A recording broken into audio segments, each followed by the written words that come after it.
Hello, Sunday school teachers, preachers, and students. Welcome to SundaySchoolPreacher.com. This week's lesson is entitled Faithful During Distress and Faith in Doubt. I take a look at how God is faithful during our distress and faith in doubt as it relates to God's faithfulness. Specifically, in this lesson, I show how God is faithful to Abraham. Have you ever heard the saying, "Somebody prayed for me"? That was Abraham on behalf of Lot.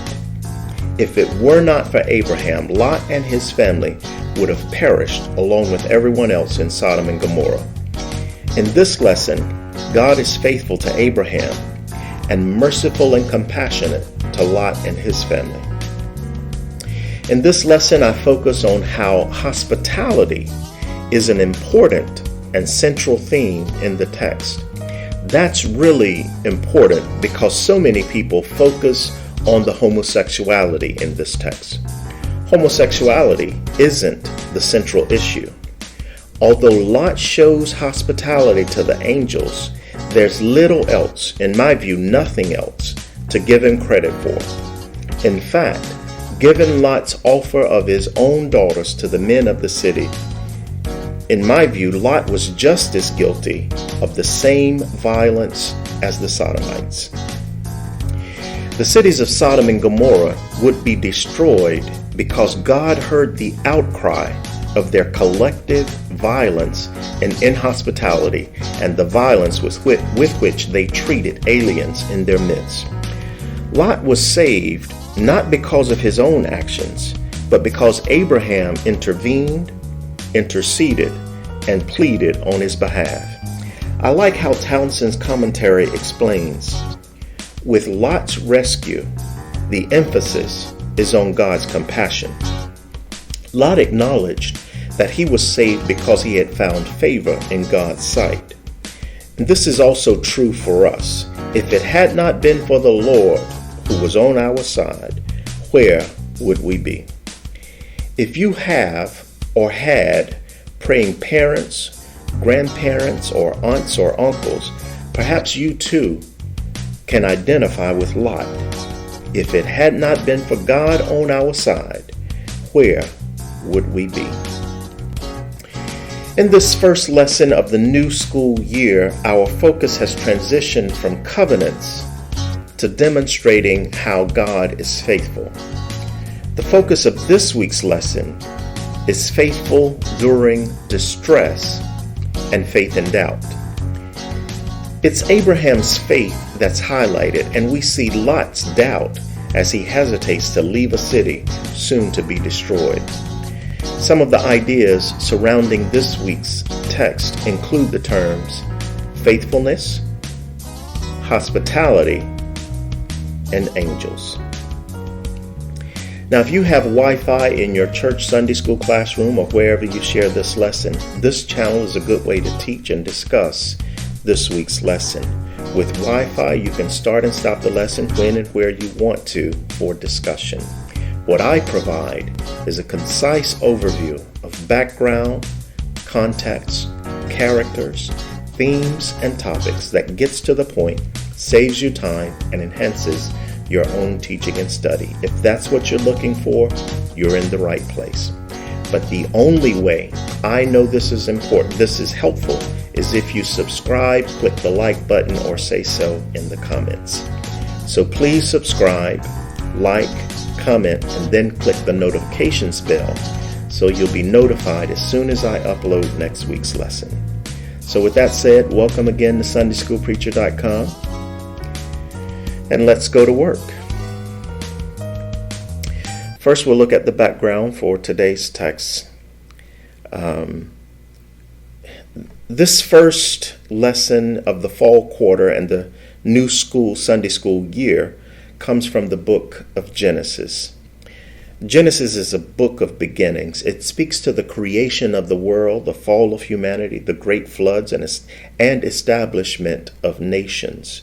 It's the first book of the Bible and the first book of the 5 books known as the Pentateuch. Townsend commentary notes that Genesis was written over a long period of time. It was probably begun in the time of Moses, but later generations added other material and edited the books together.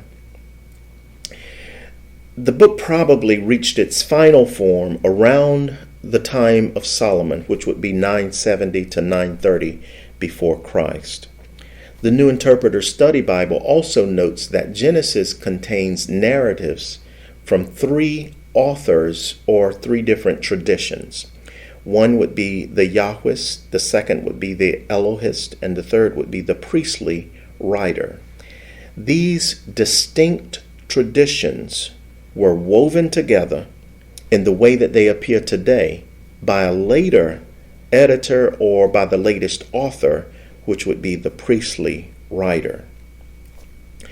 It's important to note these writers because it's important to understand both the time in which they wrote and the times about which they wrote. This 19th chapter falls within a larger narrative focused on the life of Abraham. It's as if the destruction of Sodom and Gomorrah is parenthetically interjected into the longer story of Abraham, Sarah, and the birth of Isaac. Lot is Abraham's nephew. The story of Sodom and Gomorrah begins in chapter 18. As Abraham sat at the entrance of his tent in the heat of the day, he looked up and saw three men standing near him. After Abraham and Sarah showed great hospitality to the men, one of whom appears to be the Lord, one of them said, "I will surely return to you in due season, and your wife Sarah shall have a son." When these men leave Abraham and Sarah, they set out toward Sodom.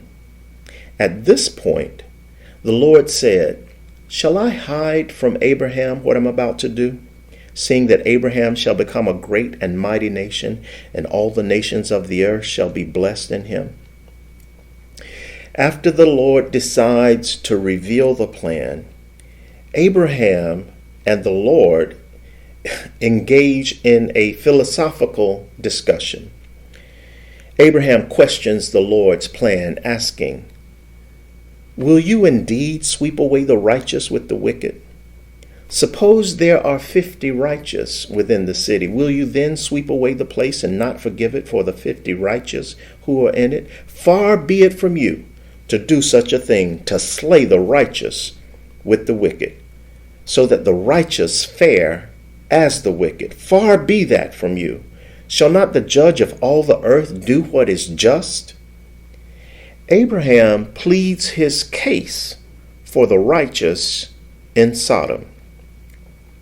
If there is any chance at all to save his nephew, Abraham is going to make the case and plead it on his behalf. And this is a powerful plea to the Lord. When the Lord agrees that the city will not be destroyed if 50 righteous are found, Abraham then asks, "Suppose 5 of the 50 righteous are lacking?" When the Lord agrees again, Abraham then asks, "Suppose 40 are found there?" When the Lord agrees, Abraham then asks, "Suppose there are 20?" And when the Lord agrees again, he asks once more, "Suppose there are 10?" If there's any chance at all to save his nephew, Abraham is going to go the distance with the Lord on behalf of his extended family. It's important to also note that the New Interpreter's Bible, one-volume commentary, explains, "God is gracious and merciful, forgiving and slow to anger, but God also does not simply clear the guilty without some consequences for their sins." You can note Exodus, the 34th chapter, verses 6 and 7. Or as here in Genesis 18, without some few righteous ones who will redeem the whole. And that's an important point or an important principle to remember. A few righteous ones who redeem the whole.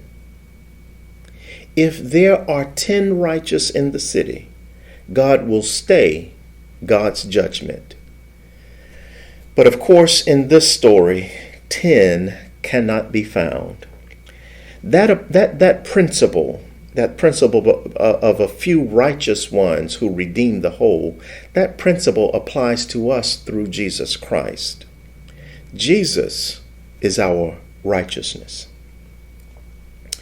And this is where our lesson today picks up. The men who visited Abraham and Sarah are now described as 2 angels or messengers. They arrive Sodom in the evening, with Lot sitting in the gateway of the city. Lot greets them in the same way Abraham did in chapter 18, and he offers them exceptional hospitality. Our lesson this week is entitled Faithful During Distress and Faith in Doubt. It's a view into how Lot responded to God's grace. And given the background I've just covered, it's also a view into how God is faithful to Abraham's plea for his nephew and family. Some important words to consider from this text include faithfulness, hospitality, and angels. So let's review last week. Last week's lesson does not directly connect to this week, since it's the first week or the first lesson of the new school year. But last week's lesson was titled Marriage, a Covenant of Mutual Love. The lesson came from the 5th chapter of Ephesians, verses 21 through 33. Verse 21 was the key verse in the text, and it said, submit to one another out of reverence for Christ, or be subject to one another. The Greek word for subject is a military term meaning to line up under. I noted how that's a good expression to form the idea of working together. We line up under each other to support each other, and we line up under Jesus Christ to support the cause of Christ. Verse 22 told us that wives ought to submit themselves to their own husbands as unto the Lord, and I noted how I've personally witnessed how terribly this verse can be misused by a husband. It's important to know that this verse does not make a husband superior, greater, more authoritative, more respected, or more valuable in any way, shape, or form than his wife. Nor does this verse put the husband above the wife in any way. Men are not better than women. Husbands are not better than wives. I also noted how much it bothers me that some women will accept being treated inferior as if somehow that's more pleasing to God. And it is not pleasing to God to be treated as inferior to your husband. Women and wives ought to be full participants in the cause of Christ. Marriage is teamwork. There are areas where my wife needs to lead, and when she leads, I line up under her leadership and I follow her leadership. And that's just one way mutual love is expressed. I also noted how life in the first century world revolved around patriarchy. Every area of life in this first century world centered on a male authority system that oppressed and subordinated women through social, political, and economic institutions and practices. For Paul to say that women and men should be subject to one another is a radical thought for his time. Yet given the oppression that women faced then in his time and the women face still today, I wish that Paul had gone further to tear down the ideology of patriarchy. Verse 25 reminded husbands to love their wives just as Christ loved the church. Christ's love for the church was sacrificial. There's literally nothing greater that Christ could have given than his own life. Verse 27 goes even further, helping us to understand that because of this sacrificial love, the church is presented in splendor, without spot or wrinkle, so that she may be holy and without blemish. While the wife is called upon to submit to her husband, the husband is called upon to love his wife. Verse 28 through 30 drive the point home for the husband. In all this teaching, it's the husband who received the longest instruction in this household code. Just as husbands love their own bodies, they also should love their wives. Furthermore, he who loves his wife loves himself. And I noted that perhaps this is a point that sometimes gets overlooked. But in verse 29, Paul is saying the husband nourishes and tenderly cares for his body. And I see this as a part of our duty to both ourselves and to our wives. I noted how toxic masculinity kills men. And I need to press that point, that toxic masculinity kills men. And men, it's okay to get rest when you need it. It's okay to take care of yourselves. It's okay to take time off from work to see your doctor, your counselor, your psychiatrist, your psychologist, or any other medical professional. We have to take care of ourselves, or our wives may end up as widows. Verse 31 reminded us of the familiar passage telling us, for this reason, a man will leave his father and mother, be joined to his wife, and the two will become one flesh. In this verse, Paul reflects back to Genesis 22, the second chapter, verse 24, where it says, a man leaves his father and mother and clings to his wife, and they two become one flesh. So a mutual love covenant is about teamwork, working together, supporting and loving one another as we line up under one another and as we line up unto Jesus Christ. In verse 32, Paul admits that two becoming one flesh is a mystery. The point for us to understand is that husbands and wives should work so closely together that they seem to be as one unit. There should be no daylight between the husband and the wife as they both seek to serve God's purposes. This chapter closes with Paul reminding both the husband and the wife of their duties to one another. The husband should love his wife, and the wife should respect her husband. This week's lesson deals with faith and doubt and faithfulness during distress, as Abraham pleads for the deliverance of his nephew Lot and Lot's family. This lesson shows us how God is faithful and how Lot responded to God's grace. The lesson this week is entitled Faith and Doubt. The scripture text comes from Genesis, the 19th chapter, verse 1, verses 4 and 5, and verses 15 through 26, and then verse 29. I'll read that text for you now from the New Revised Standard Version. We begin with a section entitled, The Depravity of Sodom. The two angels came to Sodom in the evening, and Lot was sitting in the gateway of Sodom. When Lot saw them, he rose to meet them and bowed down with his face to the ground. Then we skip down to verse 15. When morning dawned, the angels urged Lot, saying, Get up, take your wife and your two daughters who are here, or else you'll be consumed in the punishment of the city. But he lingered. So the men seized him and his wife and his two daughters by the hand. The Lord being merciful to him, And they brought him out and left him outside the city. When they had brought them outside, they said, "Flee for your life. Do not look back or stop anywhere in the plain. Flee to the hills, or else you'll be consumed." And Lot said to them, "Oh no, my lords, your servant has found favor with you, and you've shown me great kindness in saving my life, but I cannot flee to the hills, for fear the disaster will overtake me and I die.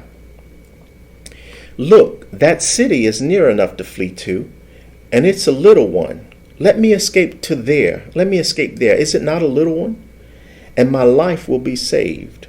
He said to them, "Very well, I grant you this favor too, and will not overthrow the city of which you have spoken. Hurry, escape there, for I can do nothing until you arrive there." Therefore the city was called Zoar. The sun had risen on the earth when Lot came to Zoar.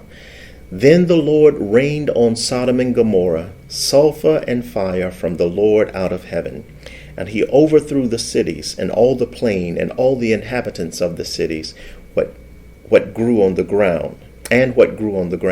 But Lot's wife behind him looked back, and she became a pillar of salt. So it was that when God destroyed the cities of the plain, God remembered Abraham and sent Lot out of the midst of the overthrow when he overthrew the cities in which Lot had settled. All right, so what takes place in this passage? Verse 1 begins with two angels arriving Sodom in the evening. When Lot sees them from the gates of Sodom, he gets up to greet them. And then the lesson text skips to verses 4 and 5 and then 15. Verses 2 through 14 aren't particularly focused on the topic of faith and doubt or faithfulness during distress, but I'll cover them as a way to more fully understand the entire story.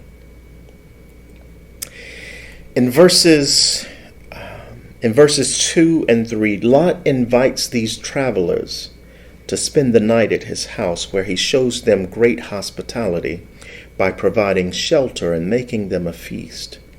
Before they fall asleep, all the men of the city, both young and old, surround Lot's house and demand, "Bring them out to us, that we may know them." The New Interpreter's Study Bible notes that "since we may know them" is a veiled reference to sexual intercourse. The men of Sodom must be intent on homosexual relations with Lot's guests. Additionally, the NISB also notes, while Israelite law prohibited sexual relations between men, Leviticus the 18th chapter verse 22 and Leviticus the 20th chapter verse 13, the narrator appears more appalled by other aspects of the Sodomites' behavior. This story is particularly critical of their mistreatment of guests and disregard for the inviolable or unbreakable codes of hospitality and their mistreatment of an alien in their midst. This is an instance of social oppression identified as the city's chief sin in the 18th chapter, verses 20 through 21.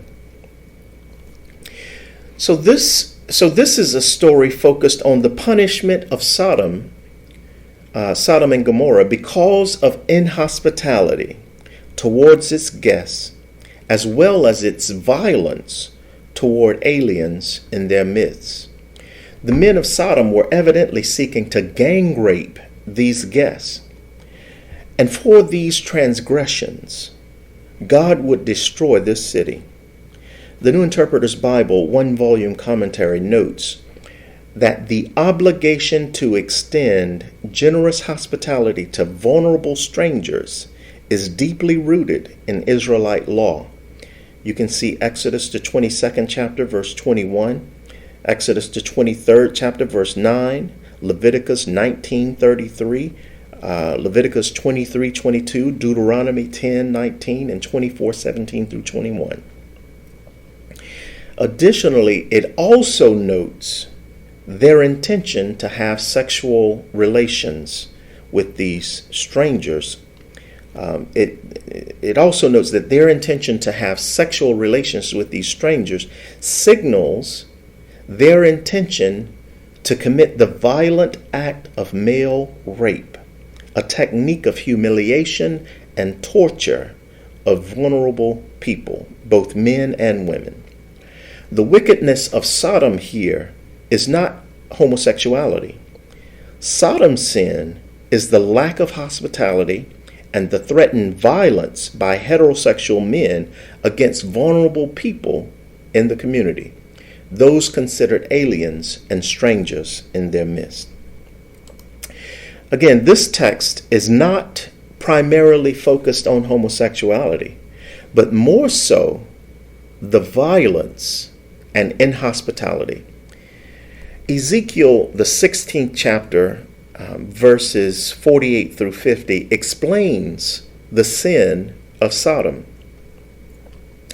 Ezekiel, the 16th chapter, 48 through 50 read, "As I live, says the Lord God, your sister Sodom and her daughters have not done as you and your daughters have done. This was the guilt of your sister Sodom." Here it is right here. "This was the guilt of your sister Sodom. She and her daughters had pride, excess of food, and prosperous ease, but did not aid the poor and needy. They were haughty and did abominable things before me. Therefore, I removed them when I saw it." So this text in Genesis 19 isn't really focused about, the central focus isn't the homosexuality. The central focus is the violence and inhospitality. So Lot begs the men to not act so wickedly. Then surprisingly, Lot makes the horrible offer to give the men his two virgin daughters instead of the two guests. Keep in mind that this was a patriarchal society. Women were often, if not always, treated as property. Women had little, if any, rights at all, and were threatened at best, or were treated at best as second-class citizens. The men refuse Lot's offer and then threaten that they'll deal worse with Lot than with his two guests. The NISB notes that this is a desperate act of a man trying to preserve both his life and the ancient codes of hospitality. But it also reveals the perilous place of women as second-class citizens in ancient society. After these two guests rescue Lot by reaching out to bring him in the house and shut the door behind him, they strike the men outside the door with blindness. They question Lot whether he has any sons-in-law, sons, daughters, or anyone else in the city, because they're about to destroy the city. And that brings us up to verse 15. When morning dawned, the angels urged Lot to take his wife and two daughters out of the city so they would not suffer the same punishment of the city. But Lot lingered, so the men took him, his wife, and two daughters by the hand and took them outside the city. The text does not say why Lot lingered. But given his choices thus far in this story, both good and bad, any speculation about why he lingered would pretty much be just that, pure speculation.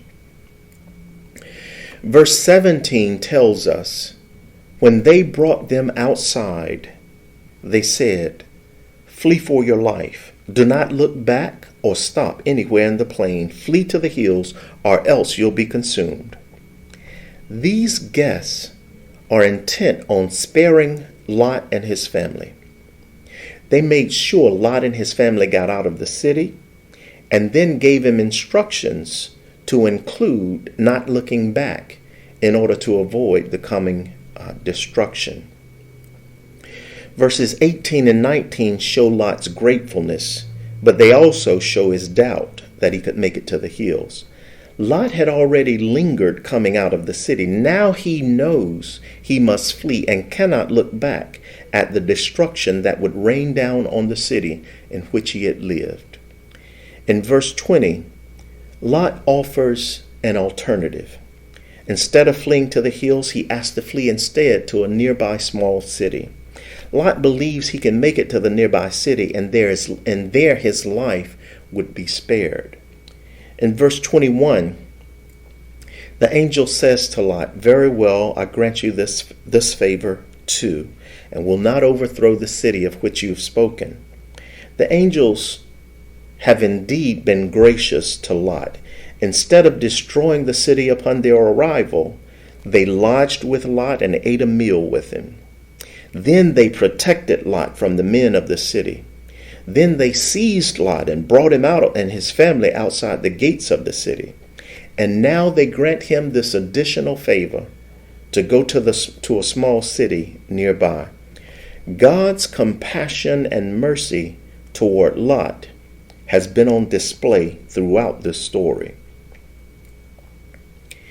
In verses 22 and 23, the angel tells Lot to hurry because the angel can do nothing until Lot arrives. In verses 24 through 26, the Lord rained on Sodom and Gomorrah sulfur and fire from the Lord out of heaven, and he overthrew those cities and all the plain, and all the inhabitants of the city, and what grew on the ground, because of their sins of inhospitality and the mistreatment of aliens in their midst. God destroys these two cities, the plains surrounding the cities, all of its inhabitants, and all that grew on the ground therein. Additionally, the angels had warned Lot and his family not to look back. Lot's wife looked back and became a pillar of salt. Verse 29 restates how God destroyed the cities of the plain, but remembered Abraham. Because God remembered Abraham, Lot and his two daughters were saved from the destruction of the cities. It was Abraham's faith that God would do justly that saved Lot. That's what saved Lot, Abraham's faith that God would do justly. Shall not the judge of all the earth do what is just? So let's give the text some context. The prayers of the righteous avail much. It's the prayers of the righteous that are powerful and effective. If you believe that prayer really changes things, you've probably been the recipient of someone else's powerful and effective praying. I like Dorothy Norwood's song, "Somebody Prayed for Me." It captures the feeling of knowing that you didn't make it to where you are on your own. Many of us have had praying mothers, praying fathers, and praying grandmothers and praying grandfathers. Without their prayers, where would we be? Key characters in the text. Lot, of course, is a key character here, and Lot is Abraham's nephew. He's the son of Haran, Abraham's brother. He migrates with Abraham and his grandfather from Ur of the Chaldeans toward Canaan. It's a quote from Townsend. Angel is also a key word in this text. Angel, or angels here, is defined as a scriptural term for heavenly beings who praise and serve God. They are variously portrayed in Scripture as announcing a child's birth and destiny, interceding with God, and executing judgment. Key words in the text. Faithfulness. And faithfulness is defined as the characteristic of being steadfastly loyal to a person or to promises. Theologically, It is a basic description of God, who is perfectly faithful to all that God promises, in contrast to sinful humans who are unfaithful in their relationships and actions. Religious doubt is another key word, and it's defined as uncertainty as opposed to denial or religious truth. Hospitality is a key word. Hospitality is defined as a biblical concept often used with the terms guest, stranger, and sojourner. It's useful to limit the meaning of hospitality to benevolence done to those outside one's normal circle of friends, as is implied in the literal meaning in the Greek word love of strangers. And that's a quote from Baker, Encyclopedia of the Bible. So themes, topics, discussion, or sermon preparation ideas. One might be entertaining angels. Of course, Lot entertained these angels, and you can also see Hebrews, the 13th chapter, verse 2, as sometimes you can entertain angels unawares. Somebody prayed for me would be another theme or topic.